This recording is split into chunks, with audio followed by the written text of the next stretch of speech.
Hello Physical Fiends, it's Jordan here with the big physicals coming in December. Yeah, so let's take a look at the top 10 physical game releases coming this month. This is my personal top 10. If you have anything that you think I should be excited about, let me know with the comments below. Black Myth Wukong is the big AAA physical this month, only available physically on PlayStation 5. This is a much requested physical release after it somehow released only digitally at launch. I made a video explaining the reasoning behind the lack of a physical, and the fact that it's one of the most popular videos on this channel shows that people have been googling where the frig is Black Myth physical. And there were comments on the video about people rocking up to GameStop asking for a copy and the cashier laughing in their face before poking them in the eye for being stupid. Okay, maybe not that extreme, but they were shocked to learn that there was no physical until now. Yes, Black Myth Wukong's physical release is happening on the 12th of December on PlayStation 5, and if you want to pre-order it or any of the other games in this video, consider using the links down below in the description and pinned comment. That massively helps me out, it helps support the channel, and I greatly do appreciate that. If you order from VGP, you can get free worldwide shipping on orders over $8 Canadian, which is only about 60 American bucks. It's really not that much, and I thank you from the bottom of my heart. They're a great company, so use them. Don't buy from Amazon, okay? Amazon have enough money. Indiana Jones and the Great Circle. Don't faint, guys, there is a physical Xbox game, and not only that, but it's an exclusive for the time being, and not only that, but it's also a game that I am very excited about. Of course, I don't think I'll be buying it, especially at launch, just because of my situation and the lack of room for making content out of it, but down the line, I will most certainly be interested in playing this at some point. Even if it is a bit jank, I'll accept that because it's Indiana Jones. Like the Nintendo 64 game was a lot of fun, and there is so much room for a AA budget Uncharted wannabe. I am partly tempted to do an Indiana Jones video game retrospective, but another more popular YouTube channel did that already, and as much as I do want to play Indiana Jones video games, I also don't want to copy other YouTubers, but I am intrigued. I'm not expecting this to be a revolutionary game, console war-changing exclusive that I think most Xbox users were assuming when it was first announced. Now that there's more gameplay surfacing, I think the true nature of it has set in, but I still think it could be a really fun time. There is a standard edition as well as a premium edition, which apparently gives you 3 days early access, DLC content, digital art book, and a Temple of Doom outfit. I like Indiana Jones a lot, but I would have sweared in a court that he wore the same outfit in every scene of every movie. Who knew? Taito Milestones 3.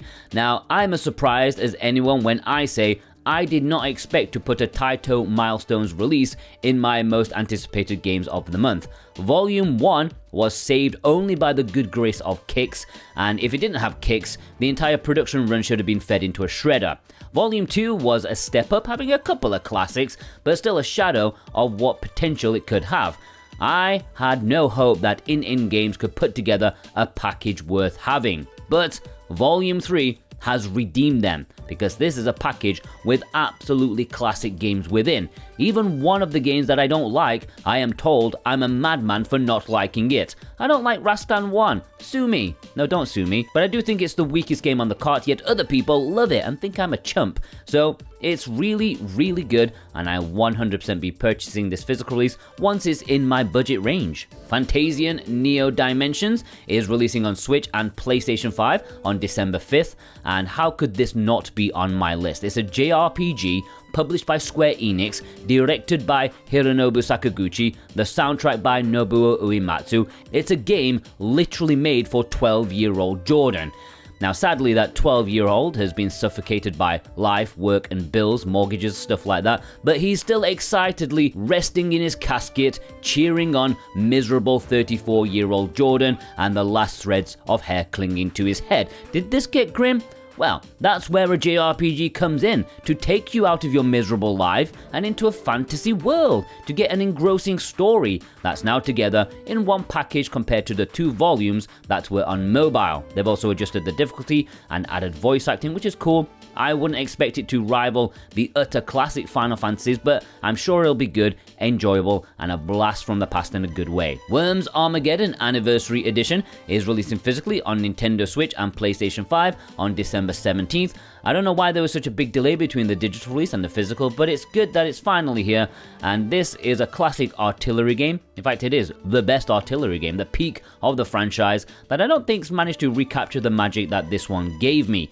It's a comedy game, yet highly strategic, one of the best party games money can buy. There's you, your mates, some beer, and pizza. It's Friday, it's heaven. Even the mardy-ass friend who always gets angry when they lose cannot get angry at this, because it's just so hilarious.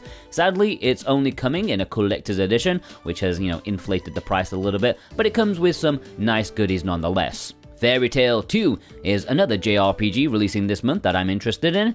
I only briefly played the first Fairy Tail game so far on the Nintendo Switch, a couple of hours. I was completely bewildered by the world and the characters, but hey, it had very appealing character designs, if you know what I mean. And I could tell it was a really well put together JRPG. It didn't feel like a cheap licensed tie-in that you'd get from someone like Bandai.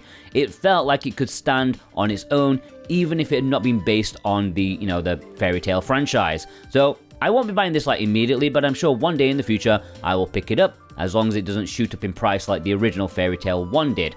Thankfully, that did eventually get a reprint, but at one point it was worth hundreds of dollars. Alright, the next few choices, I am delving into Play Asia, to Japan and Asian regions, because they've got a few imports that I'm really interested in. And if you want to pre-order these, please consider using the Play Asia links below. That can also support me very, very much. Plus I can support you too, because at Play Asia, if you click one of my links, you can also use the code Jordan24 for 5% off, and that's good until the end of the year. ACA NEOGEO Selections Volume 1 and Volume 2. Now I'm cheating here with this because this is technically 2 physical releases, but I feel like they are essential together. Like, if you're going to buy one, you're going to buy the other. You're going to buy them both together. I am massively excited by both of these packages.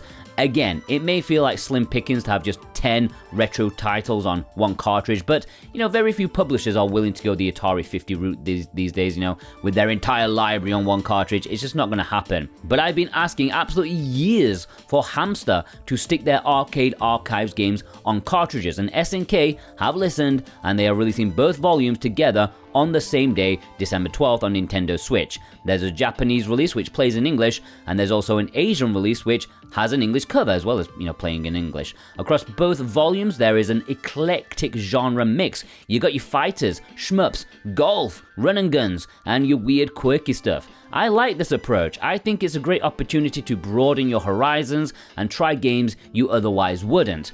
Like, if there was a King of Fighters collection, I would not buy that. If there was a sports game collection, I would not buy that. But now, they're sprinkled in with all these all-time classics that I do want to play. I'd be happy to try them all, and I think that's a good approach, and I can't wait for these. Now, these are the ACA NEOGEO Selections, and I think they are slightly different ports compared to the other Arcade Archive series. I don't know exactly, but there is some difference that may be worth looking into. So if you own these digitally, like individually digitally, I think these will be slightly different to the ones that you own already. Cho Aniki Collection is releasing on Nintendo Switch on December 12th in Japan. Sadly, it almost certainly will not have English, but when has that ever stopped shmup connoisseurs?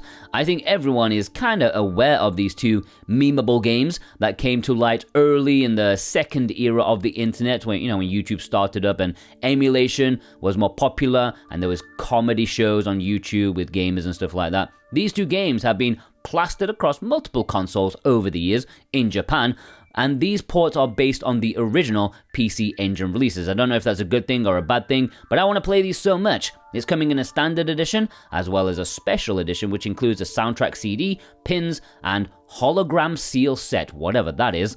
And I think it is worth noting that due to the developer and publisher's previous business decisions, I think it is likely that limited run games will do an English version in the future. Maybe, but who knows? Tokyo Clanpool should be releasing sometime this month. This is a Play Asia exclusive that is finally in English thanks to East Asia Soft. It was originally a PlayStation Vita game that seemed to be imprisoned on that console and never to be released outside of Japan. So I think they're doing the JRPG community a service here, like actually physically releasing it in English. I don't think it's going to be like an absolute top quality JRPG. I think first-person dungeon crawlers of this kind of era can only go so far, but they are generally serviceable and have a wacky enough story to keep you going, a satisfying grind if you're into that. It's coming in a standard edition as well as a collector's edition, which includes a soundtrack CD, art book, poster, sticker sheet, certificate, and manual. It will have English just like all of PlayAsia's other exclusives. Yeah, you want those games, right? So here you go. Now let's see you clear them 1+2. Yes, finally, maybe it's a reflection of the month. Maybe it's a reflection of my own pitiful existence. But yeah, this, you want those games, right? Yeah, so here you go. Now let's see you clear them 1 and 2. Is one of my most anticipated physical releases of this month, because yes, those Facebook face game adverts have tempted me. When I'm scrolling on Twitter and I see one of those big booby ladies in distress, I want to pull those pins and save them. Will these be good? Probably not, but this feels like I'm, holding in a piss. And when I finally play these, like real life versions of those fake games, it will be a satisfying release of both piss and game. It's a decent amount of content too, over 2 games included on the cartridge, lots of mini games, and I do want to play them. Genuinely, I really do. And they'll probably be crap, but at least I got it off my chest. I will bear the burden no more. And those are my top 10 physical releases coming in December. What do you think? Did I miss any super obvious choices? Do you have a case to plead for another physical out there? Defend it, okay? Tell me your reasoning. Let me know in the comments below. And if you want to purchase any of them that I've mentioned, then please use the links in the description to do so. That massively helps support me. And I do thank you so much from the bottom of my heart. I hope you all have a fantastic day. It's Sunday, so enjoy the rest of your weekend. Take care.